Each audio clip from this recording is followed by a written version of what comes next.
Thank you, Marianne, for the warm welcome. And good afternoon, everyone. I'm so happy to be here. I know everybody's probably over caffeinated, excited, ready.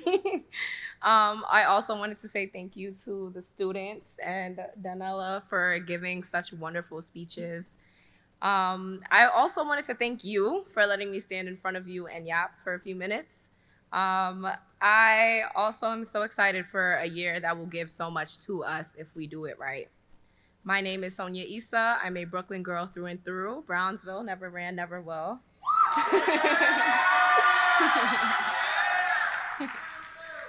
And I'm living proof of what happens when people like you decide not to look away or phone it in or break what could be built.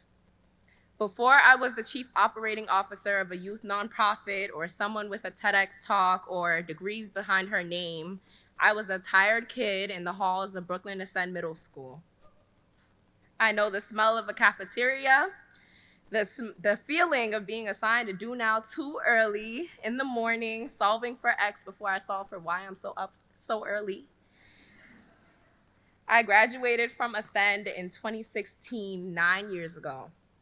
And if you told eighth grade me that I'd be standing here today giving a keynote, I would laugh at you. Frederick Douglass said, "It is easier to build strong children than to repair broken men." He didn't say it's impossible to repair broken men, but he said it's unjust to make children do the heavy lifting later. I know this is true because I was one of those children. The fixer, the translator, the bridge. The oldest daughter of African immigrants, learning to hold silence and responsibility like it was part of my uniform. I held my sisters when they cried, and they're here in the audience now smiling.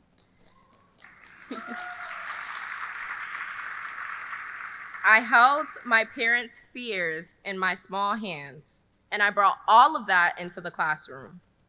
But people like Miss Rachel Reno, my 7th grade teacher, didn't look at me and say she's disengaged. She looked at me and asked, "Why are you always so tired?" And when I finally told her, she didn't flinch. She held it. And in her classroom, I could finally breathe. That was the first place all day where I felt still. And then there was Miss Wafer, my math teacher. I did not love math back then, so I found my own way through it. I changed the formula. I used a different method that made sense. And they didn't like that. They pulled me out to the dean's office, and we had a conversation. And I told them if I got it right, then the way I did it matters too. And they paused, and they understood it. They saw me not just as a student, but as a thinker. And that changed me. Because sometimes the system doesn't leave space for your brilliance. It doesn't mean you're wrong. It means the system might need rethinking. For me, that meant rebuilding the system for myself in little ways at first, not all at once. Every time I said, actually, I'm gonna write it myself, or I'm gonna advocate for myself, or I'm not gonna shrink just to survive here, I was choosing to remake a system that didn't make space for me. That's what Ascend is doing too. You are rebuilding systems so that children like me don't have to. Not just teaching around brilliance, but teaching for it. That's the charge. Rebuild what doesn't reflect students so that they don't have to rebuild themselves to build it, to fit into it. And here's the thing.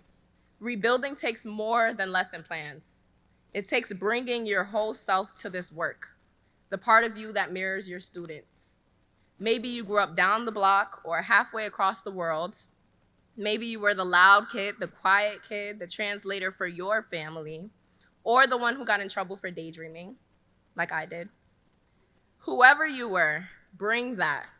Because even across differences of color, culture, and language, we all know what it's like to be a kid with big hopes, to grow up fighting to make them real. That's why you're here, to help someone else build a better life.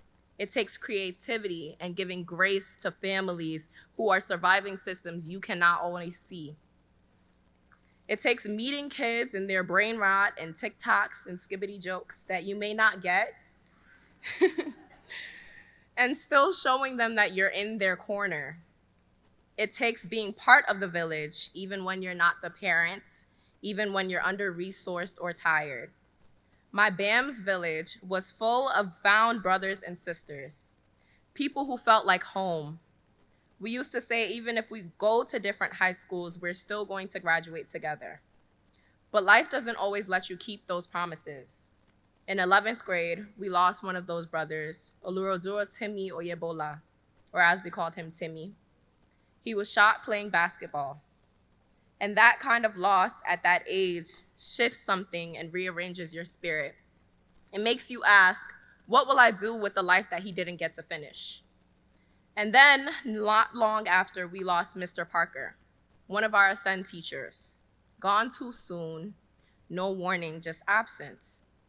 These weren't just names in a yearbook. These were people who shaped me and walked the halls with me and laughed with us and called us higher. So I say this to you now. If you're going to do something, do it now. And if you're going to love someone, love them now. And if you're going to build something, build it now, because we don't have the leisure of someday, and the worlds that the kids live in are urgent.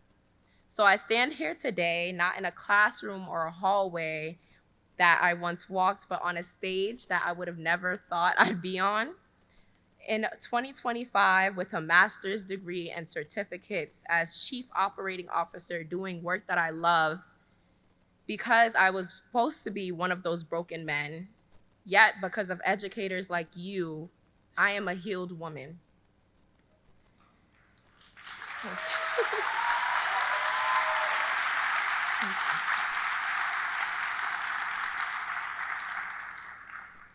When I sat in the classroom, I didn't know where I was going to go, but I knew I wanted to get up out of there. I had fire in my chest and poetry in my pen, and I more than lived up to the talks too much on my report cards. And I say that knowing that some of you all thought about that kid that you wrote that on. So in 10 years, hopefully there'll be a keynote speaker as well. From there, from BAMS, I went to Benjamin Banneker Academy for Community Development. I honed my writing and tapped into my activism and discovered that being a yapper isn't a flaw, it's leadership waiting on structure.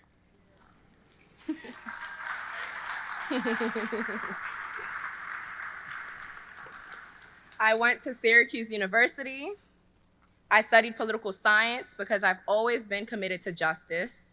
I studied project management because I've always loved telling people what to do. I minored in African American studies because I'm very Black and I need to understand where we've been to know where we're going. I became a student leader. I found sisterhood in the SOARs of Delta Sigma Theta Sorority Incorporated. I didn't stop there. I pursued my Master of Public Administration because I believe in building systems that care. I got a certificate in data analytics because I actually do like math when it connects to people. When I can use data to fight for housing and justice and better lives. And I did not do all of this back to back. I know I look very young. I worked while I mentored, while I designed programs, while I grieved, while I learned. I stayed up late and showed up early and still poured back into my community. I built and I was built. And that's why I say we build them. Because someone built me and look what happened. Now I want us to all pause and take a moment to think about a student, past or present, maybe someone who challenged you, maybe a student that cracked your heart open in the best way, or talked back to you in class 2 months ago. If you have one in mind, nod your head. Okay. Now turn to someone near you and say, we build them. Okay, and on 3, we'll say it together. 1, 2, 3, we build them. That's your echo. I hope you carry that with you. Building strong children is not about laminated objectives or lesson plans. It's about asking, what is this child carrying that I can help them put down? It's about remembering that your presence is also part of the curriculum, how you listen and respond and study a room. because your words, even the ones you forget, become the ones that they hear when the world gets loud. When the system doesn't make room for their light, you can still be the one to nurture their flame. But let me be clear, you cannot build children from a blueprint of burnout. You cannot pour into them when you've been running on empty for months. There's this myth in professional working environments, especially in education, that the best teachers leave their stuff at the door, that you power through, you compartmentalize and push past your needs, that the work always comes first. But what happens when you are the work? When you haven't eaten all day, haven't slept in 3, haven't let yourself cry in 6, not that anyone was counting. What happens when you walk into a classroom carrying your own silence, trying to help a child find their own voice? You start absorbing everything, their fear, their grief, their weight, and without space to release it, without care or community, it will swallow you. And the thing that you used to love will start to feel like punishment. But we don't need martyrs in the classroom. We need whole human beings, people who bring all of themselves. We need builders who know how to sustain what they're creating, who can show students new perspectives and ideas and lead with high expectations and love. And some days you'll do everything right and it still won't feel like enough. It'll feel like putting Band-Aids on a system that you didn't break. But still you show up and you teach and you bring your whole self. And that does not make you weak, it makes you monumental. And you don't carry that alone, because you're not just the messenger, you are also part of the message. Take care of the builder. Your whole self is what we need. If we want to build strong children, then we have to be strong ourselves. If we want students who know how to speak up, then we have to practice speaking up. If we want kids who believe they're allowed to feel, we have to model what it looks like to feel and heal. If we want students to stand tall, we have to show them what it looks like to rise even when the world tells you to shrink. You don't have to be perfect to be powerful. You don't have to be invincible to be impactful, but you do have to be real. I stand here today because someone years ago decided to build me instead of break me. They didn't silence me or shame my spiral mind or call my exhaustion laziness. They made space and held the door open. And because of them, I get to stand here and say, it is easier to build strong children than to repair broken men. So let's build with honesty and care so that one day your students will stand on stages of their own and say your name as the reason why they kept going. And I hope you say the thing and be the thing and build the world that you want, because it won't be built on accident. It'll be built by people like you who choose every day to hold space and hope and the door open. Thank you so much.